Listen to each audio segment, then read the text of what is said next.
Hello， 大家好，我是你们的上班族小天，欢迎回到我的频道。上期视频给大家介绍了10庄园的品酒师给我的一些知识分享，我们讲到了如何品酒，什么是干的酒，以及葡萄酒的一个大类白葡萄酒。我会把上期视频的链接放在下面的介绍栏里，有兴趣的小伙伴可以自己去点击。那今天我们就一起聊一聊红葡萄酒。红葡萄酒也就是我们平时经常会提到的红酒，和白葡萄酒相比，其实它的颜色会更深，这主要归因于在发酵过程中添加了它的葡萄皮。那比较常见的红葡萄酒有赤霞珠、梅洛、黑皮诺、希拉，和白葡萄酒类似，它们其实就是由名字叫做赤霞珠、梅洛、黑皮诺和希拉的葡萄酿制而成的。同样的，不同的葡萄它的口味不同，也给红葡萄酒带来了各自不同的风味。下面就一起看看品酒师给我推荐的第一款红葡萄酒黑皮诺。I might show you Pinot Noir.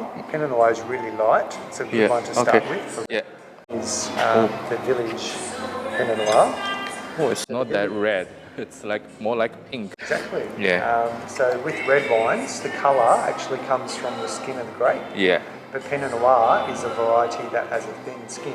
So, okay. So you don't get as much colour. Oh, that's it's right. Quite Yeah. light. Due to its thin skin, it spends less time ripening than other varieties. So less time on the vine. So it doesn't have big flavours. It's a bit lighter on the palate. Not as heavy in the fruit weight. And flavours are like red fruits like cherries, raspberries, strawberries. Yeah. All reds are generally dry. You don't really find sweet reds. Oh, okay. Because the skins also give the red wine tannins. The tannins are the compounds which dry up the saliva in your mouth. They give you that dryness and sometimes the chalkiness Okay. in your mouth. So Yeah. Pinot Noir has soft tannins. So it's light, fruity and dry. 大家是不是在这段视频里反复听到了一个单词单宁 tannin？ 其实单宁在葡萄酒中是一个非常重要的概念。单宁很大一部分来源其实就来源于葡萄籽和葡萄皮当中，因为只有红酒在发酵过程中才加入葡萄籽和葡萄皮，所以单宁往往只存在于红葡萄酒当中。如果你想象单宁的味道的话，比较常见的茶叶中也含有单宁。想象一下你在喝一口浓茶时的那种干涩的口感，那个就是单宁带来的。单宁究竟在葡萄酒中扮演了什么样的角色呢？那首先，单宁含量越高的酒，它可以存放的时间就越久，因为单宁它有抗氧化的作用，而且随着时间的推移，慢慢的演化，单宁还能够孕育出一股独特的陈年酒味儿。所以小伙伴们要注意哦，并不是所有的葡萄酒都是酒是陈的香，也要取决于单宁的含量。其次，单宁也丰富了葡萄酒的质地和口感。葡萄酒入口之后，单宁会使口腔感到干涩，有些人他会希望单宁含量少一点，因为他并不喜欢这种干涩的口感。而另外一些人呢，他就非常享受单宁带来的这种干涩的口感，所以就会喜欢那种单宁含量比较高的葡萄酒。我个人觉得这也是品酒的意义所在吧，就是要多尝试，然后多比较，才能够得出你自己最喜欢的那一款酒来。接下来我们看看另外一款红葡萄酒梅洛，看看品酒师是怎么介绍它的。So you just don't pronounce the T, you say just Merlot. The Merlot in Australia is commonly used to blend in red wines. It's popular to go into Cabernet Sauvignon, but this one is a singular varietal Merlot. So it's very fruity for a red, but doesn't have as much tannin. It has berry flavours, but quite smooth. 好，看完两款红葡萄酒，我们再看看另外一款红葡萄酒希拉。在这里也向品酒师询问了两款希拉之间有什么区别，贵的酒它到底贵在哪里 ？What's the difference between these two, the Shiraz and the Shiraz? So this one here, the Village Shiraz, actually is the same.